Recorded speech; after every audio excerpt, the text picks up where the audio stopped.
সবাইকে আসসালামু আলাইকুম। আজকে আমরা বৈচিত্র্যে ভরা বৈশাখ সম্পর্কে প্রেজেন্টেশন করব। এই বৈচিত্র্যে ভরা বৈশাখ কথাটি হচ্ছে শিল্প সংস্কৃতি। আমরা বৈচিত্র্যে ভরা বৈশাখ, এটা হচ্ছে একটি বৈশাখ মেলা। আমরা বৈশাখ মেলা সাধারণত বৈশাখ মাসেই দেখে থাকি। আর আমরা বৈশাখ মাসে আপনারা দেখছেন, একটা ছবি দেখতে পাচ্ছেন এখানে, আমরা এটা সাধারণত বৈশাখ মেলায় দেখে থাকি। আর বৈশাখ মেলায় বিভিন্ন জিনিস হতে, বিভিন্ন নকশা করার জিনিস, বিভিন্ন মৃৎশিল্প ইত্যাদি। এই যে কিছু আপনারা এই বৈশাখ মেলার অংশ দেখতে পাচ্ছেন, এইসব জিনিস আমরা বৈশাখ মেলা থেকে কিনেছি। আর আমরা এখন বৈশাখ মেলা থেকে আমরা আমাদের দলের সদস্য সবাই আস্তে আস্তে সব বলবো।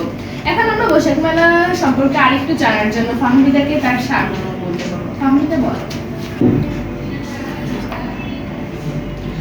বৈচিত্র্য ভরা বৈশাখের সারমর্ম, যেখান থেকে আমরা বাস্তব অভিজ্ঞতা অর্জন করেছি। সময়ের আবর্তনে বছর ঘুরে আসে বাংলার নতুন বছর। এই নতুন বছরকে ঘিরে থাকে কতই না আয়োজন। শহর কিংবা গ্রাম, সকল জায়গায় সবাই মেতে ওঠে বর্ষবরণ উৎসবে। আয়োজন করা হয় বৈশাখী মেলা। মেলাকে ঘিরে বসে আঞ্চলিক ও লোকগানের আসর ও যাত্রাপাড়া, পুতুল নাচ। মেলায় আসে বিভিন্ন রকমের খেলনা ও খাবার, যেমন মুড়ি, মুরগি, খাজা ও গজা ইত্যাদি। পয়লা বৈশাখ আমাদের ঐতিহ্য। এখন আমার দলের সাথে রামিন এবং মাহিয়া একটি গান বলবে।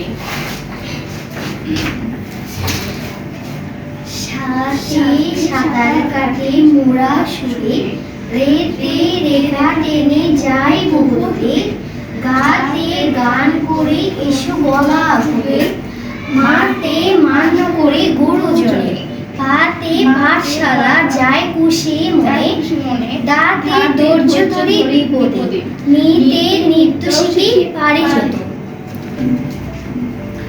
এখন ধন্যবাদ মাহিয়া এবং রামিনকে বৈশাখের একটা গান শোনানোর জন্য। এখন আমি আমার দলের সদস্য বর্ষাকে রবীন্দ্রনাথ সম্পর্কে কিছু তথ্য দিতে বলবো। এখন আমি একজন জনপ্রিয় কবি রবীন্দ্রনাথ ঠাকুরকে নিয়ে বলব। রবীন্দ্রনাথ ঠাকুর 1861 সালের মে মাসের 7 তারিখ কলকাতায় জন্মগ্রহণ করেন। তার বাবার নাম দেবেন্দ্রনাথ ঠাকুর এবং তার মায়ের নাম সরদা সুন্দরী দেবী। তিনি একজন জনপ্রিয় কবি, কাব্যকার, গল্পকার, নাট্যকার ইত্যাদি।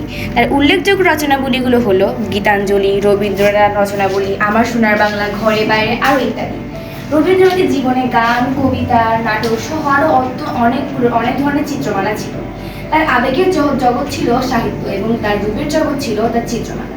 তার এই কিছু বিখ্যাত চিত্রমালা ইউরোপ, প্যারিস, ফ্রান্স সহ পৃথিবীর আরও 12টি জায়গায় প্রদর্শিত হয়। এই জনপ্রিয় কবি 1941 সালে 7 আগস্ট মৃত্যুবরণ করেন। এখন আমরা সবাই সদস্য মিলে একটি সুন্দর গানটি উপস্থাপনের মাধ্যমে আজকের উপস্থাপনা এখানে শেষ করব।